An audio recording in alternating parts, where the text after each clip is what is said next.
décidé de faire construire notre maison et aujourd'hui je vais vous parler de tous les frais qu'on a déjà payés avant même d'être propriétaire du terrain. En premier lieu, on a dû payer l'étude de sol G2. En fait, les propriétaires du terrain vous fournissent une étude de sol G1 pour pouvoir vendre le terrain.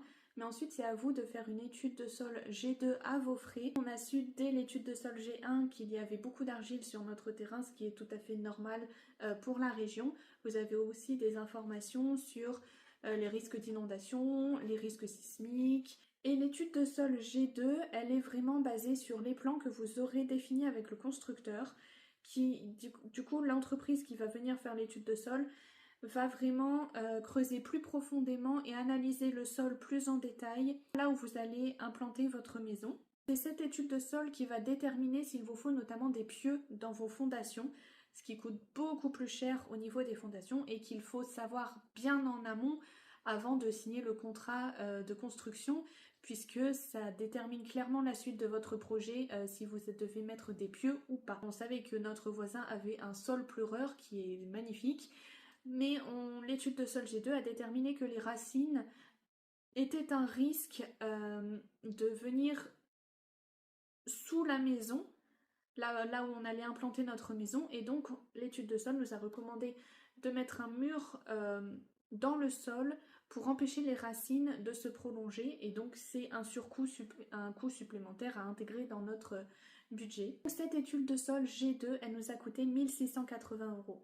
Une deuxième chose que l'on a dû payer, c'est la signature de l'architecte. Comme on fait une maison avec notre constructeur de plus de 150 mètres carrés, il a fallu qu'un architecte valide les plans. Et ça, c'est obligatoire. Dès qu'une maison dépasse 150 mètres carrés, il faut une signature d'architecte.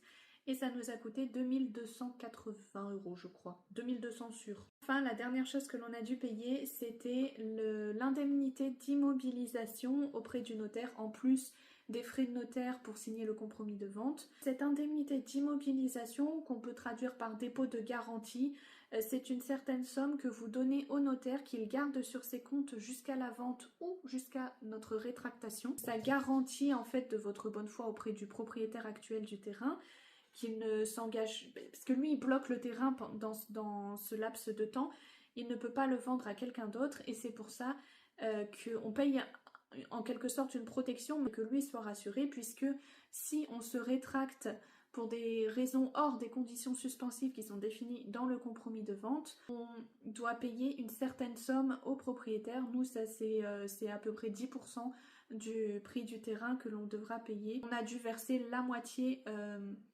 de ces 10%.